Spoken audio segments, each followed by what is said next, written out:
Hey guys, welcome back to the channel. My name is Mark from Jazz Guitar Lessons, and in this video and podcast episode I want to talk about a more elusive side to improvising and soloing. And no, this is not clickbait. This is something that absolutely every single one of the decent improvisers that I know, even the average, I went to Berkeley kind of guy, your guitar teachers, myself included, all the students that were successful are doing. And this stems from a reading that I'm doing recently. The book is Range by David Epstein. And interestingly, here's a reveal. So I'll go for the big reveal of the video, and then we can hammer it out. I'll even give you 3 precise exercises to be acquainted with that side of playing and how the brain functions. So the reveal is our brain can develop a capacity for self-censorship, or to block off that part of us that censors. That's it. Why is this relevant to improv? So here's the thing. You may be sitting here, and especially coming as a rocker or a classical player, and go, I can learn all these scales.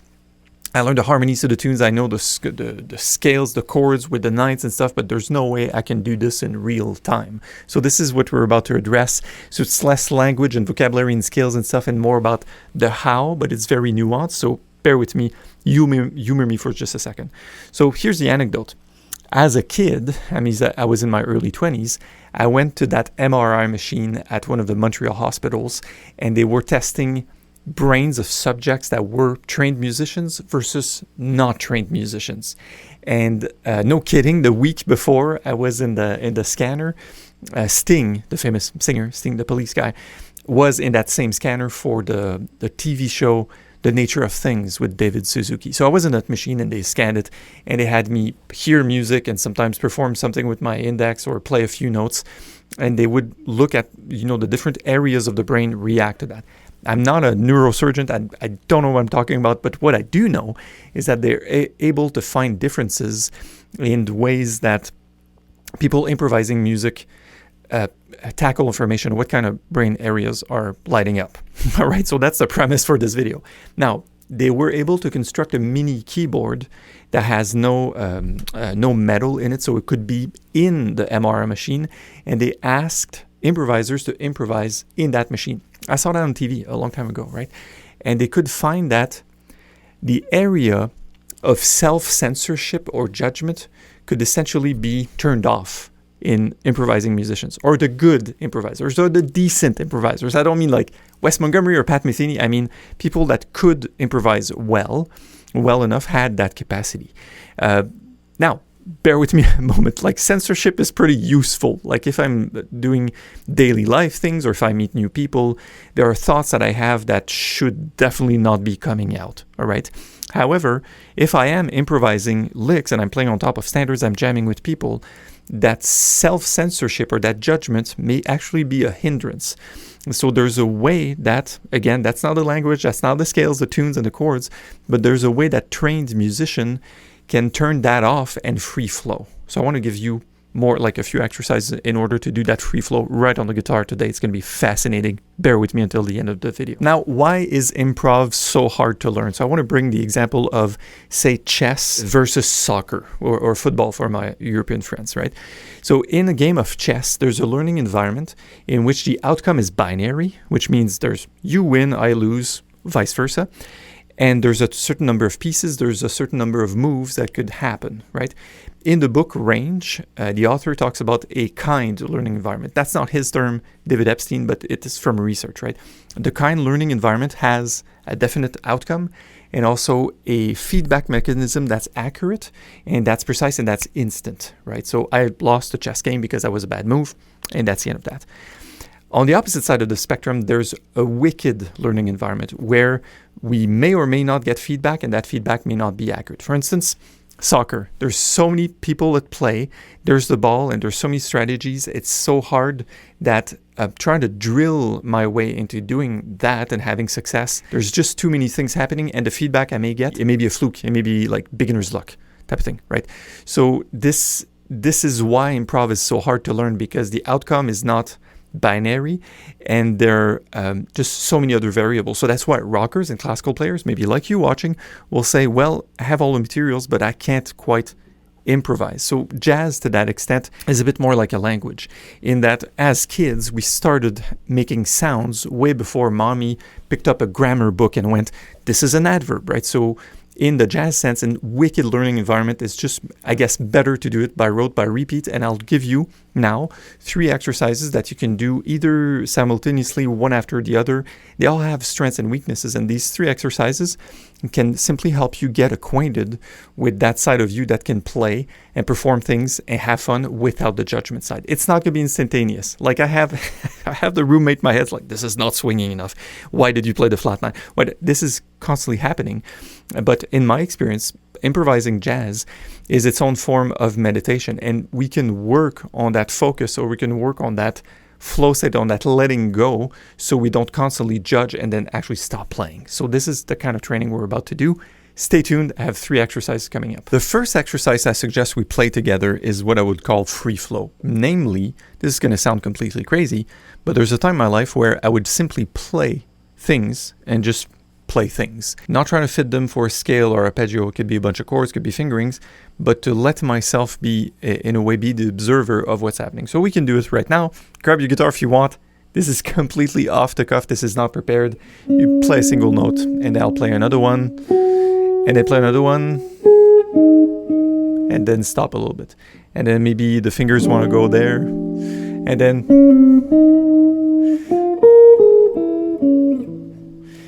And that's essentially the training, which is people say you play anything. I do, kind of, and I let that little intuitive voice play whatever it feels like. I'm not trying to play within a scale and arpeggio. I'm not trying to play specific chord, although because of my training, that stuff may come out. And there's just no bounds. And what I recommend is doing a timer. Do it for 30 seconds, beep, stop, done. Do it for a minute, do it for 2 minutes. It's a lot of fun, actually. Just make sure no one's listening, except yourself. What's fascinating with that kind of exercise is that my students would often say, like, oh, what tune were you doing? Like, what's that song? But you were making changes to a progression. It's like, yeah, after the fact, perhaps there's this analysis we can make, like, oh, that was the third of this, and it went to be an exercise. But upstream, I'm simply not looking to do anything specific. I'm just being in the moment and going like, okay, whatever comes out, comes out. In American football, they call it throw a Hail Mary. Like, we don't know what's going on, and it's fine. Am I fine with that ambiguity?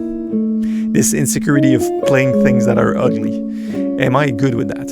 Am I good with sitting on a note and just hearing how it sounds? It's very zen, actually, right?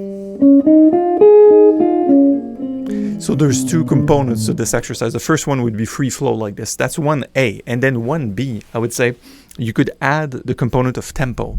And you could have a metronome like this. For instance, setting up on a beat. That's 1/16.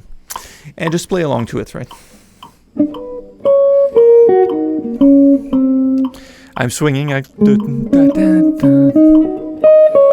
Or you could do it very straight.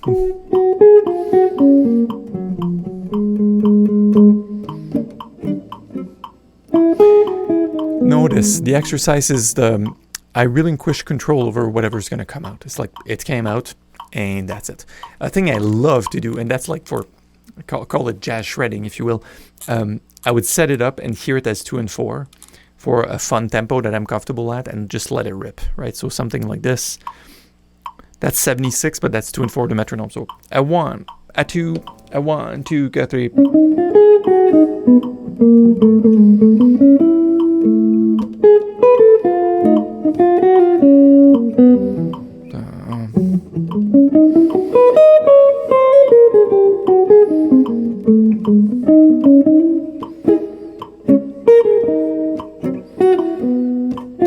This seems to be an idea I have that's recurring today. Maybe I don't know why it's coming out. I don't even know the notes. So that doesn't really matter in that point. And I think earlier this morning I was playing Just Friends. So I'm hearing Just Friends. Right? So sometimes I hear an interval. Sometimes I'll be doing this free flow and I'll be, of course, just hearing a motif and hearing more of a rhythm. So I just latch onto it and I just listen where it's go. No judgment. Is it good? Is it bad? Am I in the form? Like, there's no form. There's no way. Like, there's no way anything I can play is wrong because anything goes. Yeah. So also I recommend this book that I'll put on camera here for you guys called Free Play. It is by Kenny Werner.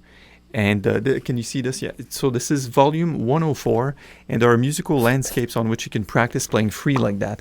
So I love the way he did it, the piano player, the author, because it's, okay, we can have time and no changes. Or we can have just changes, like chord changes, but no time. Or we could have a very dry, like staccato sounds, tack, tack, tack, tack, tack. Or we can have held notes, or we can have, all these metrics that are not necessarily about the harmony or the melody or the rhythm. It's more about like the texture, how it feels, how it sounds. Like fascinating. And then again, seeing what crops up in my mind while I do this free flow is sort of the treat. It's like, oh wow, I'm thinking about lunch right now, right? Or I'm out to lunch, depending. Also, speaking of that author, there's two more authors you may look to read in that vernacular. So there's Effortless Mastery by Kenny Werner, same author, and that's more of I would say, a meditation. Actually, there are audio tracks with this. It's on Ebersold as well, in which he talks about, he does guided meditations with you about the musical side. So really interesting. And there's one more, violinist. I don't have the paper copy. It's called Free Play. There's a red cover. It's Stephen something, Namakovich, something like that. Really interesting because it gives an in into that mental game of playing the music versus what scales or what chords are correct and what kind of practice routine and arpeggios and with string gauge and we kind of pick and what's the amp and whatever. And so that's the first exercise for helping you stop the censorship. As you notice, I'm like playing it and notice if the big censor, the big bad wolf comes up, and then I go, okay, well, you're judging it, fine, I notice, but then I'm going to keep playing whatever comes to mind. Second exercise is not actually an exercise. You could do it in combination with the two other ones would be to film yourself and watch yourself. The idea here is I can practice non-judgment while I'm in free flow. I can practice just having anything come out and just rehearse that. And when I go to play my autumn leaves or my summertime or all the things you are, some of that freedom carries over with me. So a bit of that free play, that non-judgment, and the censorship is turned off. It carries with me while I play. So if I film myself and I listen to myself after I listen and watch, I practice non-judgment while I'm not playing. That's really difficult, by the way. So to hear it and just to take it for what it is and not go, I played the wrong note, I should have played the flat nine instead of, all of that. You can practice non-judgment during playing, which is way more exciting, or you can practice non-judgment while watching yourself play. That's the second exercise. There's another video on YouTube you can watch here or here. I'll put in the description where I described all the benefits of filming oneself. We do it as far as my coaching program. If you're interested, link in the description. That's mandatory that all my students go through this painstaking process of filming themselves. We give feedback over the videos and the assignments naturally, but also the process is to help the student, him or herself, develop in being able to film, to watch and go, this is how I'm playing. I'm removing any denial from what it is or what it should be or whatever, and I'm posting it to the group with the mentors, the coaches, and also with the fellow students. So it's tremendous exercise. If you haven't filmed yourself or listened to yourself play, this is life-changing. And I'm saying this very consciously. It's mind-altering what you're going to pick up when you hear yourself play. It's fantastic. Okay, recap. So first exercise, free flow. In time, not in time, whatever. Use the free playbook, whatever. Free flow, non-judgment. Second exercise, film and watch, which means I practice not censoring myself while I watch myself, while I'm not busy playing. The third exercise is basically shut up for long enough so that the previous idea rings in my head.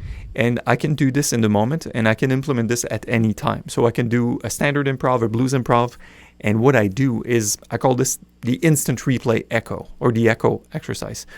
When I started to do that, I remember like it was yesterday. I remember where I was. I remember the guitar. I remember what room. I remember what I was wearing. And I started to improvise on a B-flat blues. And I just stopped in between my lines for long enough and pause and rest, and then the form carries over, like the blues keeps going, right? I only allowed myself to play the next thing once the previous thing had digested, so to speak. So the previous thing was echoed in my mind. What's cool is when I do that, it took like 4 bars for me to play something else. I was playing very little, mostly rests. But after a while, one beat would be enough. And if we hear like Keith Jarrett's and Bill Evans and these heavy guys, they could rest a 16th note, and that's all they need for them to digest. So my instructor back then said that's like an emotional resolution. It's not necessarily the 5 to 1, the flat 9 to, it's not that. It's an emotional resolution of all the information that was carried in the previous bars. So you can do the instant replay exercise while you do improvise over a form, or if you jam with friends, or you can do it while you do your free flow, which would be free flowing, and then stopping and hearing how it sounds, and then resume and stop, hear how it sounds, etc. So you have to stop playing long enough. That's the trick. That's the thing with the third exercise. Stop long enough to hear the echo of the previous thing. Once it's heard, check, move on. You can do it at any or all time, but that's a more elusive exercise. It's really hard to demonstrate because, unfortunately, even if I do it here, you, the listener, you don't have access to my inner world, like my consciousness. You don't know how long it took, and you don't know how well or how soon that previous idea I played was fully digested. But be aware, if it's your first time doing that, you're going to have really long periods of rests. And one of my instructors in Montreal, another guy, J.S. Williams, said, as an exercise at least, play that form of whatever you're doing, like out of nowhere. I don't care. A bossa nova, whatever. Improvise lines, but only play what you hear, quote unquote. Only play what I hear. And I played. I called him, dude, I'm playing like 3 notes every chorus. It's like, yeah, that's right. You're on your way. It means you're really not fudging anything or letting your fingers take away. You're not BSing. You're developing that deliberateness of playing. So that's partially like an instant replay exercise, which is, hey, can I really cut the BS and just play what I hear? Naturally, this is not sustainable because if I have a gig and someone asks me to take a solo on the B-flat blues, or so what, I don't want to sit there and just rest and go, I don't hear anything, I'm not playing anything. I don't want to play. It's an exercise still. I can fall back on my fudge, on my BS, on my safety net, on the licks that I know fine, but these moments of pure inspiration, what's really fascinating, and I'll leave you with that thought, is that the moments of pure inspiration can be felt and heard by the audience. People were like, oh my God, you were really in the pocket. Analyze this after the fact, put this through your computer. Yeah, the rhythms were cool. That was 8 notes and it was this scale and that scale, what scale. But the level of energy carried by those choices seems to be heavier when it's backed by what I fully hear. So that's pretty intense. It's a pretty intense topic. I hope you enjoyed it. I hope you can take these 3 exercises and at least try to free flow, at least try to watch yourself and play, and even do instant replays. Let yourself hear the echo, because with the best of intentions and hours upon hours of scales and arpeggios and years and even all the standards, if you don't have that more elusive part to the improv, which is actually the turning off of the censorship, if you don't have that and you keep censoring yourself, you may wind up sounding like some of my colleagues and people I know, you sound like a frustrated jazzer. Yeah, people say it's like, oh, that guy sounds like he's eternally not satisfied with his playing. And I think I was there for a long time, and it's it's work in progress for me. So on that note, I'm Mark from Jazz Guitar Lessons. Please like and subscribe. Let me know if you have any questions or comments below, and I will see you in the next episode. Take care. Bye.